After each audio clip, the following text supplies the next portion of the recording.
Olá, alunos do oitavo ano, tudo bem com vocês? Estamos aí mais uma semana com os planos de estudos tutorados de Minas Gerais, os PETs. Esse é o PET volume 3 e essa é a semana 2.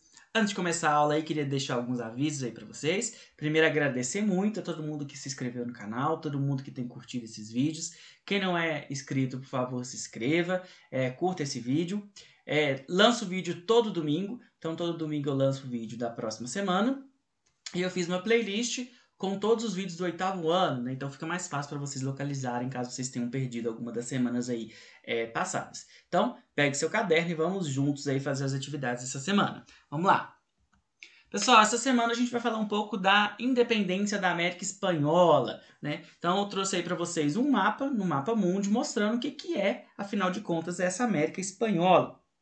A América Espanhola vai ser toda essa parte da América que foi conquistada, que foi colonizada pela Espanha.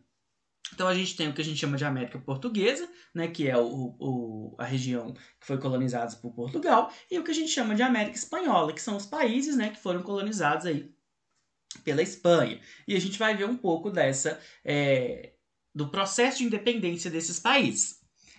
Antes aí, uma outra coisa que eu queria lembrar para vocês, pessoal, é que a sociedade da América Espanhola vai ter algumas características importantes, alguns nomes que é bom eu relembrar com vocês. No topo da pirâmide, a gente vai ter o que a gente chama de chapetones. Quem que eram os chapetones? Eram os espanhóis, né? Então pessoas que nasceram lá na Espanha e que vieram para a América, né? Eles ocupavam altos cargos, eles tinham muitos privilégios, ok? Então esses aí eram os chapetones. Logo abaixo deles a gente vai ter os crioulos, lembrando que são crioulos com dois L's. E o que significa essa palavra? São os descendentes dos espanhóis, ou seja, filhos de espanhóis que nasceram na América. Então, os pais deles são espanhóis, mas eles nasceram aqui, né? Eles nasceram aqui na América. Eles têm poder? Eles têm poder financeiro, porque os pais dele, né, são pessoas com privilégios, mas eles não têm poder político. Por que eles não têm poder político? Porque os grandes cargos só podiam ser preenchidos por quem? Pelos chapetones. E por que é importante lembrar deles? Porque eles vão ser os principais atores aí que vão lutar pela independência. A gente vai ter os mestiços, né? Os mestiços vão ser filhos de espanhóis com escravas e com índias, né? Vão ser principalmente com índias, né? Da América Espanhola, e a gente também vai ter os índios e os negros, né? Muitos deles vão ser escravizados aí. Okay? Então essa é a sociedade da América Espanhola. Vamos falar agora um pouco sobre as atividades. Vamos lá no número 1. O processo de independência da América Espanhola, ocorrido no século XIX, aconteceu como reflexo em meio a uma série de situações vivenciadas ao longo do século XVIII. Nesse momento, é possível observar o surgimento de um novo conjunto de valores que colocava em questão o pacto colonial e o autoritarismo das monarquias. A teoria do iluminismo defendia a liberdade dos povos e a queda dos regimes políticos que promovesse o privilégio de determinadas classes sociais. Com base nos estudos realizados no livro didático ou em consultas na internet, responda as questões. No contexto da independência, qual era a situação política da Espanha? Aí, pessoal, é importante a gente lembrar o seguinte: nesse período, na França, quem estava no poder era o Napoleão Bonaparte. O Napoleão Bonaparte, um exímio militar, e ele tinha um exército muito forte, ele conquistava várias regiões. E ele vai invadir a Espanha, ele vai retirar o rei espanhol e vai colocar no lugar dele o seu próprio irmão. Então, no contexto da independência, qual era a situação política da Espanha? A Espanha não tinha rei, a Espanha tinha perdido o rei, e no seu lugar estava o irmão do Napoleão. Então, o contexto aí, a Espanha tinha sido invadida, o rei tinha sido deposto e no lugar do rei estava o irmão lá do Napoleão. Vamos agora à letra B. Aí, ó. Quais motivos protagonizaram a luta pela independência das colônias espanholas na América? Então, qual que é as ideias, qual que eram os motivos, né, protagonistas aí dessa independência? A gente vai ter aí os interesses da própria colônia, né? Então os interesses dos crioulos. Lembra que eu falei lá que os crioulos não tinham poder político? Então eles querem esse poder político. Também as ideias iluministas. Então as ideias iluministas também vão influenciar aqui. e também o fato da Espanha estar sem rei, né, sem um rei legítimo, né, para os povos espanhóis, né, porque ela tinha um rei, mas era um rei que tinha sido colocado pelo Napoleão. Então esses aí são os 3 motivos: interesses dos crioulos, né, interesses próprios deles, ideias iluministas e também o fato da Espanha estar sem rei. Na letra C, quais países dedicaram apoio às colônias espanholas na luta pela independência? Quais eram os interesses desses países na liberdade da América? O primeiro país principal que vocês têm que lembrar é da Inglaterra. Então a Inglaterra ou o Reino Unido, né, vai ter um grande interesse aí, né, lembrando que a Inglaterra era a grande inimiga da França. E o outro país também, um país, uma nação que estava surgindo aí, os Estados Unidos da América. Então, Inglaterra e Estados Unidos da América. E qual o interesse deles? Comércio. Eles queriam poder comercializar aí com as colônias espanholas. Ok? Então, coloque aí Inglaterra e Estados Unidos, interesse comercializar com as colônias espanholas. Beleza?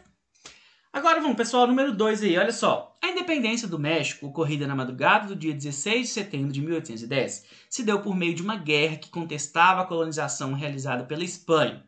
Durante quase 3 séculos, o território que hoje chamamos de México ficou sob o domínio da colonização espanhola. Somente no início do século XIX que um movimento de independência ganhou destaque e pressionou a metrópole em favor da concessão de liberdade para a colônia. Analise a imagem e responda às questões. Então a gente tem uma imagem. Essa imagem ela mostra, né, um grupo de pessoas, várias pessoas aí, né, se manifestando com alguma coisa, estão se manifestando aí a favor da independência do México.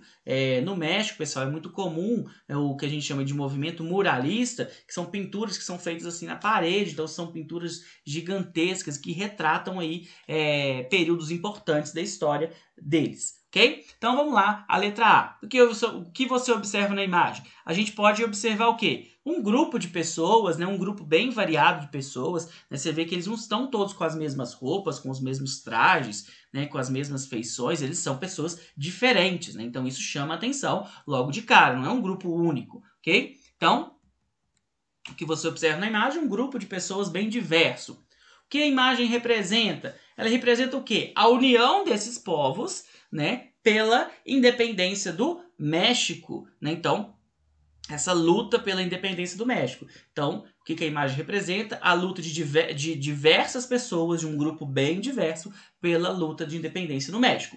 Quais grupos sociais são representados na imagem? Então, quais os grupos sociais que a gente tem aqui na imagem? A gente tem religiosos, né? A gente tem padres, a gente tem militares, a gente tem índios, a gente tem pessoas mais bem vestidas aqui, que seriam a burguesia. Então, a gente tem vários grupos representados. Então, os grupos aí, religiosos, burguesia, militares, índios, também tem índios representados lá. O que mais lhe chama atenção na imagem? Então, o que te chama atenção na imagem? Essa resposta é pessoal. Uma das coisas que mais me chama atenção na imagem é essa diversidade, né? Esse número de pessoas diferentes aí.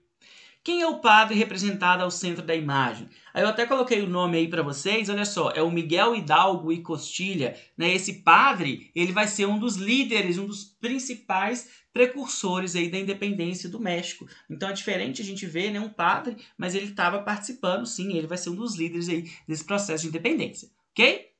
Na letra F, observando a imagem, podemos afirmar que o processo de independência do México foi um grito de vários grupos sociais? Justifique sua resposta. São vários grupos sociais? Sim, né? Então, são vários grupos sociais que estão representados na imagem. É claro, pessoal, que cada grupo daquele ali, ele tem seus próprios interesses. Né? Então, os índios, eles não têm os mesmos interesses dos militares, que têm os mesmos interesses da burguesia. Não tem. Né? Então, é um grupo bem diverso, cada um com seus próprios interesses. Né? E como é que a gente sabe disso? Porque são representadas pessoas de diferentes formas. Ok? Agora vamos ao número 3. Na América do Sul, a independência das colônias espanholas foram marcadas por movimentos liderados por crioulos indígenas, que tiveram características bem peculiares. Com o apoio do livro didático e, se possível, com a auxílio da internet. Preencha a tabela a seguir com as principais informações a respeito dos movimentos de independência de alguns países da América do Sul, que estavam sob o domínio da Espanha. Então a gente tem uma tabela que tem o nome do país, o ano da independência, os líderes do movimento de independência e os grupos sociais envolvidos. Okay? Para poder preencher essa tabela, é necessário que vocês façam uma pesquisa bem ampla. E vocês vão perceber o seguinte, que, por exemplo, o ano de independência. Tiveram países que a luta de independência ela começou num ano e ela terminou bem depois. Então, alguns livros ela traz uma data, outro livro traz outra. Os líderes do movimento. Os líderes do movimento também, às vezes você tinha lá 3 líderes que às vezes chamam mais atenção para um ou chamam mais atenção para outro, assim também os grupos sociais envolvidos. Né? Então, a historiografia, né, a parte que estuda que estuda a história, você tem que fazer um aprofundamento maior para você preencher essa tabela. Eu trouxe para vocês uma tabela preenchida, ok? São com informações básicas e vocês podem procurar informações além dessas. Né? Por exemplo, o grupo social envolvido, eu coloquei o grupo social que estava, né, presente em todos esses movimentos, que vão ser os crioulos. Okay? Então eu trouxe essa tabela para vocês. Pode ser que vocês consigam responder ela de forma diferente, encontrem ela de outras formas. Okay? Essa é só uma sugestão das respostas possíveis. Então, olha só, o Paraguai, a independência em 1811, os líderes, o Pedro Juan, o Fulgêncio Yegros e o José Gaspar. E o grupo social, os crioulos, né, aqueles filhos de espanhóis que nasceram aqui. A Argentina, 1810, o líder José de San Martín e o Manuel Belgrado, grupo social, os crioulos. O Chile, 1818, o Bergamo O'Higgins e os crioulos também estavam envolvidos. O Peru, 1821, o líder, o José de San Martín, grupo também, os crioulos. Pessoal, vocês podem observar que eu coloquei todos os grupos aí o mesmo, porque é um grupo que estava envolvido em todos. E a gente vai ter alguns países que a gente vai ter a presença dos índios, a gente vai ter outros que a gente vai ter a presença da burguesia, ok? Mas isso que requer uma pesquisa maior aí, vocês podem fazer ela aí. Ou vocês podem completar da mesma forma que eu coloquei. Venezuela, 1811, Simão Bolívar. Colômbia, de 1810 a 1819, né? Então foi um período, então tem gente que pode colocar só 1810, a gente vai colocar 1819, e o Simão Bolívar, o Santander, o Antônio Nariño. O Equador, 1809 e 1822, o general Sucre com apoio de Simão Bolívar, ok? Então essa é uma sugestão de resposta, vocês podem encontrar aí algumas respostas um pouco diferentes dessa, ok? Então vamos lá agora a próxima. Número 4. Na luta pela independência da América Espanhola, Simão Bolívar, líder político venezuelano, tinha o sonho de uma América Espanhola independente, unida e republicana. Seu sonho ficou conhecido como bolivarismo. Observe os mapas abaixo e responda as questões. Então a gente tem aí de um lado o mapa com as divisões em vice-reinos, né, e capitanias, né, que a Espanha tinha dividido, né, para uma melhor administração, e do outro a gente tem aí os países, né, que são países independentes. Agora vamos então às perguntas. Na letra A, o que foi o bolivarismo? Essa resposta está no próprio enunciado da questão ali, olha só.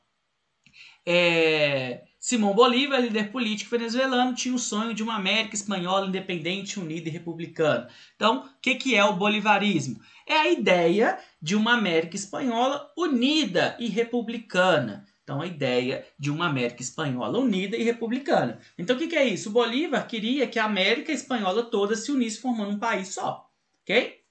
Como se encontrava a divisão territorial da América espanhola antes da independência? A América espanhola era dividida em vice-reinos, ok? Então, era dividida em vice-reinos, beleza? Após a independência, como ficou dividido o território até então, que era colônia da Espanha? Dividido em vários o quê? Países. Ficou dividido em vários países, beleza? E na letra D, o sonho de Simão Bolívar de uma América independente, unida e republicana se concretizou? Concretizou? Virou um país só? Não. Né? Então, essa ideia não se concretizou. Por quê? Porque a gente tinha vários interesses. Né? Então, em cada país desse, a gente vai ter uma elite que vai querer controlar aquele país. E eles não estavam dispostos a abrir mão desse poder aí. Ok? Então, a ideia dele, o sonho dele não se concretizou. Bom, pessoal, então é isso. Bons estudos. Se precisar falar comigo, pode me procurar lá no Instagram. Se inscreva no canal, curta esse vídeo. Muito obrigado. Lembrando aí que vídeo aqui todo domingo. E eu coloquei aqui o link de uma playlist com todos os vídeos do 8º ano. Muito obrigado e até a próxima. Valeu!